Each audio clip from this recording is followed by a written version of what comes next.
तो आज हम बनाने वाले हैं सत्तू के लड्डू, जिसे खाने से आपको मिलेगी ताकत और बहुत सारा पोषण। तो इसे बनाने की प्रक्रिया बहुत आसान है। तो चलिए शुरू करते हैं इसे बनाना। तो सबसे पहले आपको घी लेना है और घी को कढ़ाई में डाल दीजिए और घी को थोड़ी देर पिघलने दीजिए। जब घी आपका पिघल जाएगा उसके बाद आपको इसमें डालने हैं काजू बादाम, और यदि आप पे और कोई ड्राई फ्रूट अवेलेबल हों आपके घर पे या आप इसमें डालना चाहें तो आप डाल सकते हैं। हमारे पास सिर्फ अभी काजू बादाम ही अवेलेबल थे तो हमने काजू बादाम डाल दिया है। आपको सिंपली काजू बादामों को घी में फ्राई कर देना है और कुछ नहीं करना। जब आपके काजू बादाम अच्छे से फ्राई हो जाएं उसके बाद आप इन्हें कढ़ाई में से निकाल लें। अब दोबारा उसी कढ़ाई में आपको इसमें डाल देनी है सफ़ेद तिल, आपको इसमें डाल देने हैं और सफ़ेद तिलों को भी आपको अच्छे से फ्राई करना है। जब वो फ्राई हो जाए उसके बाद कढ़ाई में से आपको इन्हें उतार देना है। तो इसमें फ्राई करने की प्रक्रिया बहुत ज़्यादा है। आपको अभी इसमें क्या कहते हैं गोला भी घिस के रखना है, वो भी हम आगे आपको वीडियो में बताएंगे। पहले सफ़ेद तिल को फ्राई कर लीजिए। अब इसमें मूंगफली है, ये कच्ची मूंगफली है, इन्हें हमने छील लिया था।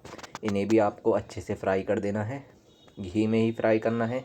इस रेसिपी में घी का इस्तेमाल बहुत होगा, तो घी आप बाज़ार से ख़रीद सकते हैं। घी में आप इसे बनाएंगे जब ये अच्छी लगेगी। तो अब हमारी मूंगफलियाँ फ्राई हो रही हैं। मूंगफलियों फ्राई होने में बहुत टाइम लगेगा क्योंकि ये कच्ची मूंगफली हैं। जब ये फ्राई हो जाएंगी उसके बाद हम आपको वीडियो में और भी चीज़ें बताएंगे जो कि बहुत महत्वपूर्ण हैं। अभी इसमें नारियल भी होगा, सूजी भी होगी और भी बहुत सारी चीज़ें होंगी। अभी कुछ चीज़ों का पेस्ट भी बनेगा, तो वीडियो में बने रहिए। तो ये मूंगफली हमारी फ्राई हो चुकी हैं। अब बारी है इसे नारियल को थोड़ी देर भूनने की। तो कढ़ाई में डाल के नारियल को अच्छे से भून लीजिए। ये गोला है, इसे हमने घिस लिया था। ये वही गोला है जो आपको क्या कहते हैं भाई दूज पे मिलता है। देखा होगा आपने, बहनें अपने भाई को दे के जाती हैं गोला और टीका लगा के जाती हैं। ये वही गोला है, आपको इसे घिस लेना है और इसे अच्छे से कढ़ाई में फ्राई होने देना है। तो जब ये फ्राई हो जाएगा उसके बाद हम इसे कढ़ाई में से निकाल लेंगे और गोंद डालेंगे इसमें। गोंद आपको बाज़ार से मिल जाएगा। गोंद जो है चिपकता है और वो इन लड्डू में बहुत महत्वपूर्ण योग्यता निभाएगा गोंद। तो पहले मतलब निकाल लिया है हमने नारियल, उसके बाद इसमें डाल दिया है थोड़ा सा घी। घी को पिघलने देंगे, उसके बाद हम इसमें डाल देंगे गोंद। इसे इंग्लिश में एडिबल गम कहते हैं। आप इसे बाज़ार से ख़रीद सकते हैं, बाज़ार से ना मिले तो आप इसे ऑनलाइन भी ख़रीद सकते हैं। और गोंद को भी अच्छे से फ्राई होने देंगे कढ़ाई में। इसमें फ्राई करने की प्रक्रिया बहुत ज़्यादा है, तो आप इसको करें अवश्य, क्योंकि जब ये होगा उसके बाद ही हम नेक्स्ट स्टेप पे जा पाएंगे। और नेक्स्ट स्टेप जो रहेगा वो रहेगा इनका पेस्ट बनाना। एक एक करके हम मिक्सी में इनका पेस्ट बनाएंगे। तो सबसे पहले हमने गोंद जो है वो फ्राई कर लिया था और इसे एक प्लेट में रख के इसका चूरा कर लीजिए। और अब आपको लेना है एक मिक्सर ग्राइंडर और उसमें डाल दीजिए नारियल। ये वही नारियल है जो हमने अभी आपके सामने कढ़ाई में फ्राई करा था देसी घी में। इसका पेस्ट कुछ इस प्रकार बनेगा।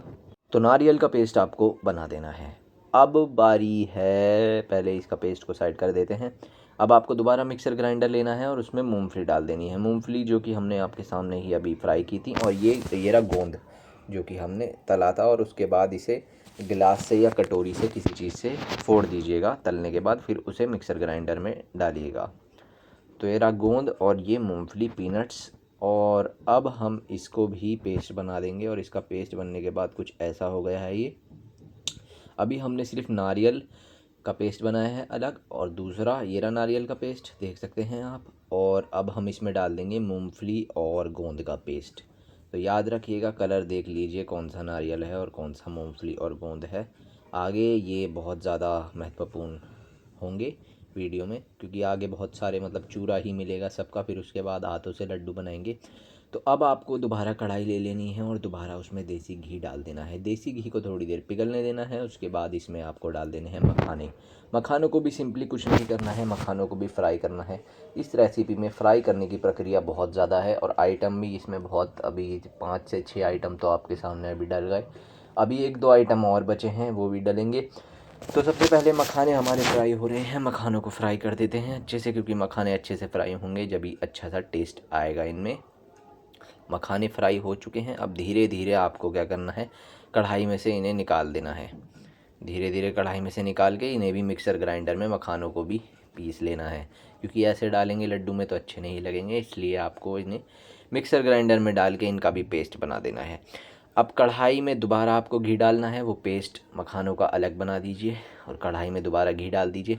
अब इसमें आपको डाल देनी है सूजी। सूजी को अच्छे से देसी घी में भूनना है, तो सूजी को अच्छे से भूनने दीजिए, क्योंकि सूजी भूनने में बहुत ज़्यादा टाइम लगेगा और यही बहुत ही ज़्यादा मेन इंग्रेडिएंट कह सकते हो आप इसे। मेन तो एक्चुअली सारे ही हैं, बट इसे भी आप कह सकते हो कि one of the main ingredient है ये इस रेसिपी का। ये बिल्कुल जब आप इसे डालेंगे तो ये वाइट कलर में होगी और ये भुनने के एंड तक इसका शेड जो है वो ब्राउन में आ जाएगा। और इस रेसिपी में आपको गुड़ का भी इस्तेमाल करना है, तो गुड़ भी आप बाज़ार से ख़रीद के रखें। देसी घी और गुड़ और ड्राई फ्रूट्स, सूजी हो गई और क्या कहते हैं नारियल हो गया, अपना मखाने हो गए, गोंद हो गया, तो जितने भी ये इंग्रेडिएंट्स हैं इन्हें आप ख़रीद के रखें। और इसमें सत्तू का भी प्रयोग होगा। सत्तू अभी हम आपको दिखाएंगे, क्योंकि सत्तू के ही लड्डू हैं ये। सत्तू मेन इंग्रेडिएंट है। सत्तू आप बाज़ार से ख़रीद सकते हैं या घर पे भी चने से आप बना सकते हैं सत्तू पाउडर। तो सूजी हमारी फ्राई हो चुकी थी, अब हमने सूजी को निकाल लिया है। अब दोबारा हमने कढ़ाई में घी डाला है और उसमें थोड़ा सा मतलब 1 गिलास भर के पानी डाल दिया है। पानी डालने के बाद हमने इसमें डाल दिया है गुड़। गुड़ के छोटे छोटे पीस करके डाल दिए हैं। अब आपको सिंपली कुछ नहीं करना है, इस पानी में इस गुड़ को पिघलने देना है और गुड़ की एक तरह से चाशनी सी बना लेनी है, जो कि हमारे लड्डुओं में मिक्स होगी। हम आपको आगे दिखाएंगे। पहले आपको सिंपली इसकी चाशनी बना लेनी है और गुड़ को पूरी तरह पिघलने का इंतज़ार करना है। इसको पिघलने में टाइम लग सकता है, तो आप देख लीजिएगा और गैस का फ्लेम ज़्यादा मत कीजिएगा ताकि ये जल ना जाए, क्योंकि जल भी सकता है ये और चिपक सकता है कढ़ाई में। इस बात का ध्यान रखिएगा और टाइम टू टाइम इसे चमचे से चलाते रहिएगा। जब ये गुड़ जो है हमारा मतलब पूरी तरह पिघल जाएगा और चाशनी में बन जाएगा, अब हमें लेना है सत्तू। सत्तू ले लिया है हमने 1 पैकेट, ये 500 ग्राम का 1 पैकेट है। एक बर्तन में डाल दीजिए, दूसरा पैकेट भी खोल के एक बर्तन में डाल दीजिए। देख सकते हैं कुछ इस प्रकार। अब इसमें हमने डाल दिया है नारियल। नारियल आपके सामने हमने पीसा था मिक्सर ग्राइंडर में और इसका पेस्ट बनाया था। नारियल हमने डाल दिया है। अब बारी है इसमें मखाने। देखते हैं ये क्या है प्लेट में। तो ये प्लेट में वही मूंगफली और गोंद का पेस्ट है जो कि हमने मिक्सर ग्राइंडर में निकाला था। और ये रहे हमारे फ्राई किए हुए ड्राई फ्रूट यानी काजू और बादाम। ये बादाम हम डाल देते हैं पहले, उसके बाद हम इसमें डाल देंगे प्लेट में जो रखे हैं काजू, वो डाल देंगे। तो काजू बादाम को जब आप फ्राई करें तो उससे पहले उन्हें छोटे छोटे टुकड़ों में काट लीजिए। अब हम इसमें डाल देंगे भुनी हुई सूजी। भुनी हुई सूजी डाल दी है। अब बारी है इसमें क्या है ये है मखाने, जो कि हमने क्या कहते हैं मिक्सी में पीसे थे पर दिखाना आपको भूल गए थे, अब दिखा रहे हैं। ये मखाने डाल दिए हैं। अब इसमें हम डाल देंगे, पहले इसको अच्छे से मिला लीजिए, उसके बाद गुड़ की जो चाशनी हमने बनाई है वो हमें इसमें डालनी है। पहले इसको अच्छे से मिला लीजिए सबको, जितने भी इंग्रेडिएंट हैं ये सबको अपने हाथों से अच्छे से मिला लीजिए। और अब कुछ नहीं करना है, सिंपली आपको इसे पहले अच्छे से मिला देना है। उसके बाद इसमें गुड़ की चाशनी हम डालेंगे और हाथों से लड्डू की शेप इन्हें देंगे। यदि आपको लड्डू की शेप देना आता है तो बहुत अच्छा है, यदि आपको नहीं आता है तो हम आपको बता देंगे कि कैसे आपको लड्डू की शेप देनी है। पहले इन इंग्रेडिएंट्स को अच्छे से मिला लीजिए, उसके बाद हम इसमें चाशनी डालेंगे। तो अब इसमें चाशनी डाल दीजिए